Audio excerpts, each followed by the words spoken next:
नमस्कार दोस्तों, welcome back to our channel. आज के ज़माने में बिल्डिंग्स और प्रॉपर्टीज लेने के बाद बैंक बैलेंस बचता ही कहाँ है। Stamp duty, brokerage, renovation, capital gains tax और ना जाने क्या क्या है। आखिरी में क्या बोला? Capital gains tax? अरे दोस्तों, तो लगता ही नहीं अगर आप घर खरीद ले तो। क्या बोल रहे हो भाई? दोस्तों, ये सच्चाई है कि अगर आप एक घर बेच के दूसरा घर लें या फिर म्यूचुअल फंड्स बेच के एक घर लें तो कुछ कंडीशंस को फुलफिल करने पर आपको कोई भी टैक्स नहीं देना पड़ता। एक स्टडी के मुताबिक लोगों को ये पता ही नहीं और उन्होंने लाखों रुपए का टैक्स भर के स्वाहा कर दिया। आप सेक्शन 54 और उसके जैसे सिमिलर सेक्शंस का इस्तेमाल करके लाखों करोड़ों का टैक्स बचा सकते हैं। तो इस वीडियो में हम आपके साथ डिस्कस करेंगे कि आप इन सारे प्रोविजंस का लाभ कैसे उठा सकते हैं। We will discuss the provisions of Section 54, Section 54F, Section 54EC और आपको बता देंगे इन पे लगने वाले कंडीशंस और एग्जेम्पशन लिमिट भी। लाखों करोड़ों का टैक्स बचाना है तो इस वीडियो को आखिरी तक बिना स्किप करे देखिएगा।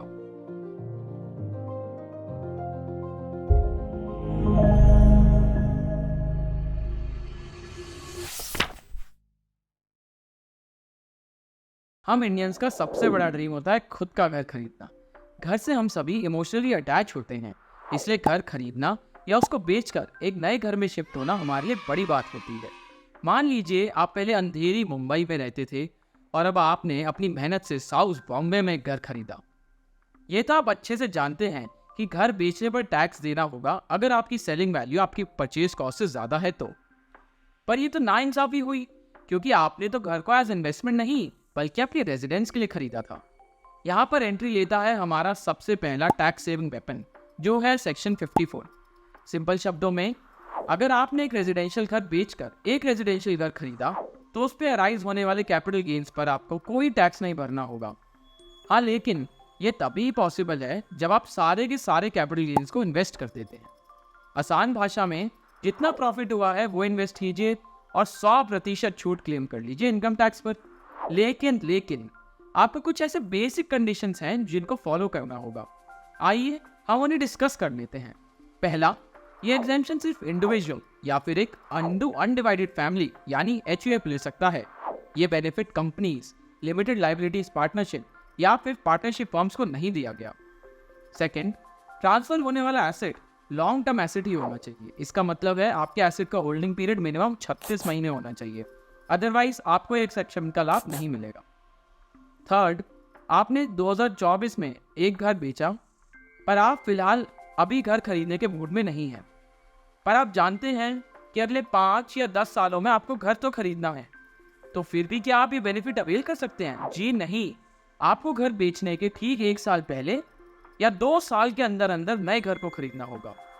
और अगर आप अपने घर को कंस्ट्रक्ट करना चाहते हैं तो आपको बेचने के ठीक 3 साल के अंदर ही नए घर को कंस्ट्रक्ट करके रेडी करना होगा। आप इस एग्जेम्पशन को सिर्फ एक घर खरीदने या कंस्ट्रक्ट करने में ही यूज कर सकते हो, पर अगर आपको 2 घर खरीदने या कंस्ट्रक्ट करने हैं तो नॉर्मल सिनेरियोज में तो ये नहीं होगा। यानी कि आप सिर्फ एक घर को बाय या कंस्ट्रक्ट करने में ही ये बेनिफिट यूटिलाइज कर सकते हो। लेकिन 2020 के बजट ने आपको एक साथ 2 घर खरीदने या कंस्ट्रक्ट करने का एक अवसर दिया है, पर सिर्फ एक छोटी सी शर्त है। वो ये है कि आपके long term capital gains 2 crore रुपए से ज़्यादा के नहीं हो सकते। तो सीधी बात यह है कि अगर आपके कैपिटल गेन्स 2 करोड़ रुपए से ज़्यादा के नहीं हैं तो आप 2 रेजिडेंशियल हाउस प्रॉपर्टी में इन्वेस्ट कर सकते हैं और साथ ही साथ टैक्स एग्जेम्पशन भी क्लेम कर सकते हैं। पर एक बात याद रखिएगा, ये मेहरबानी आप पर income tax department life time में सिर्फ एक बार करेगा। लेकिन अगर मैं एक ही घर खरीदूँ तो क्या 2 करोड़ की लिमिट फिर भी आएगी गेन्स पर? जी नहीं। ये याद रखिएगा कि अगर आप एक ही घर खरीद रहे हैं तो आपके कैपिटल गेन्स 10 करोड़ रुपए से ऊपर के नहीं हो सकते। अगर वो 10 करोड़ रुपए से ऊपर के हैं तो आपको उन पे टैक्स भरना ही पड़ेगा। नहीं समझ आया?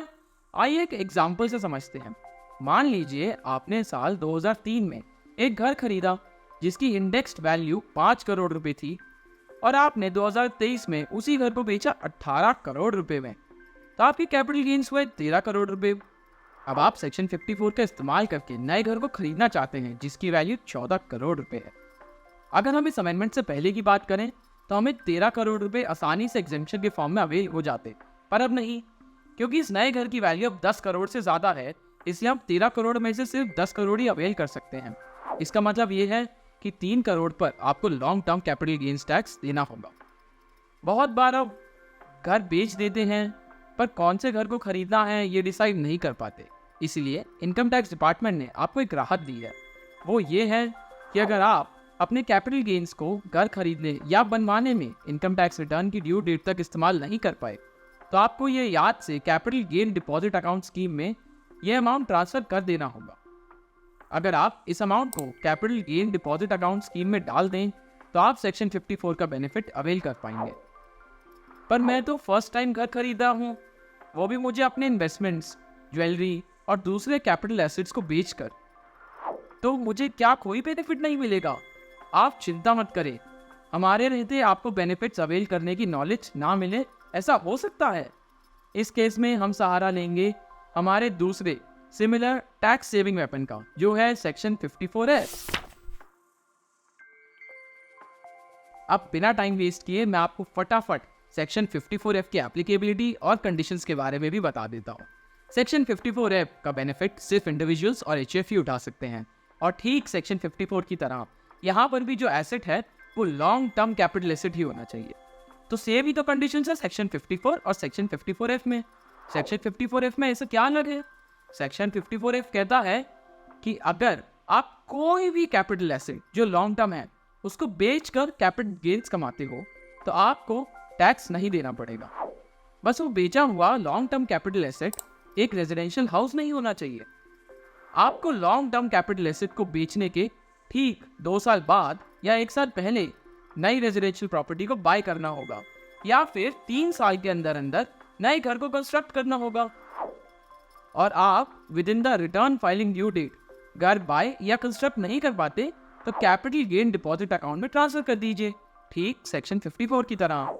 अब चलते हैं उन कंडीशंस पर जिनके नॉन कंप्लाइंस से आपके एग्जेम्पशंस इनवैलिड हो जाएंगे। पहला, अगर आपके पास एक से ज़्यादा रेजिडेंशियल घर हैं तो आपको ये एग्जेम्पशन नहीं मिलेगी। हाँ, जो घर आप इस सेक्शन के एग्जेम्पशन के लिए खरीद रहे हैं वो घर इस लिमिट में काउंट नहीं होगा। दूसरा, अगर आप 1 साल के अंदर और रेजिडेंशियल हाउस खरीद लेते हैं या फिर 3 साल के अंदर एक हाउस कंस्ट्रक्ट करना स्टार्ट कर देते हैं, एग्जेम्पशन अवेल करने के लिए खरीदे जाने वाले घर को भी इस लिमिट में काउंट नहीं किया जाए। तीसरा, अगर आप अपने नए बनाए हुए घर या खरीदे हुए घर को 3 साल के अंदर ट्रांसफर कर देते हैं तब वो अवेल की हुई एग्जेम्पशन विड्रॉ हो जाती है और कैपिटल गेन्स टैक्स लग जाता है।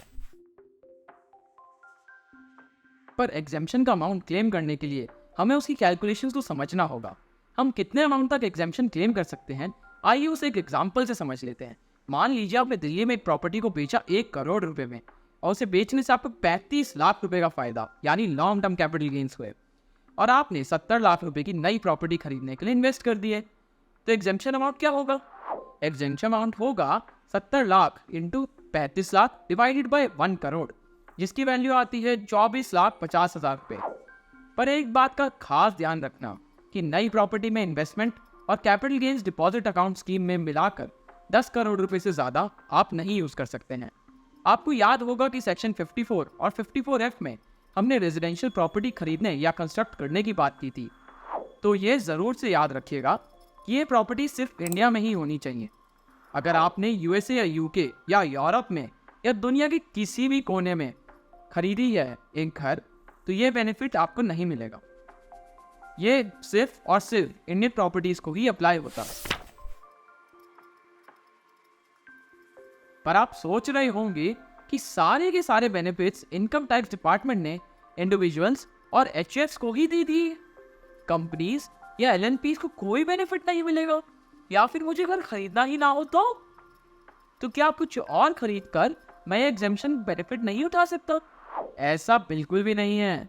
इसलिए हम अब एक ऐसे सेक्शन को डिस्कस करेंगे जिसका फायदा इंडिविजुअल्स और HFs के साथ साथ कंपनीज, LLPs और सबके सब अवेल कर सकते हैं, और जिसमें आपको कोई नया घर खरीदने की भी जरूरत नहीं है। 36 महीने के बाद अगर आप कोई प्रॉपर्टी को सेल करते हो तो आपको जो गेन्स हुए हैं आप उन गेन्स को स्पेसिफाइड एंटिटीज के बॉन्ड्स में इन्वेस्ट कर सकते हैं। इससे आप पर किसी भी तरह की टैक्स लायबिलिटी एक कंडीशन पर नहीं आएगी। आपको ये अमाउंट बॉन्ड्स में इन्वेस्ट करना है within 6 months from the date of transfer of original asset. तो अगर आपने जनवरी 2023 में ट्रांसफर कर दिया है तो आपको इन बॉन्ड्स में विद इन जुलाई 2023 तक इन्वेस्ट कर देना चाहिए। पर वो स्पेसिफाइड एंटिटीज कौन है, आइए जानते हैं। National highway authority of India NHAI bonds, rural electrification corporation limited REC bonds, any other bond notified by central government. Exemption amount calculate करने के लिए आपको इन 3 अमाउंट्स की जरूरत होगी। पहला, अमाउंट ऑफ कैपिटल गेन्स, दूसरा amount invested in specified bonds and तीसरा 50 लाख रुपए। अब इन तीनों में सबसे लोअर अमाउंट ही हमारे एग्जेम्पशन का अमाउंट बनेगा। तो अगर कैपिटल गेन्स 30 लाख रुपए है, अमाउंट इन्वेस्टेड 40 लाख रुपए, तो हमारी एग्जेम्पशन अमाउंट होगी लोअर ऑफ ऑल 3 अमाउंट्स, जो है 30 लाख।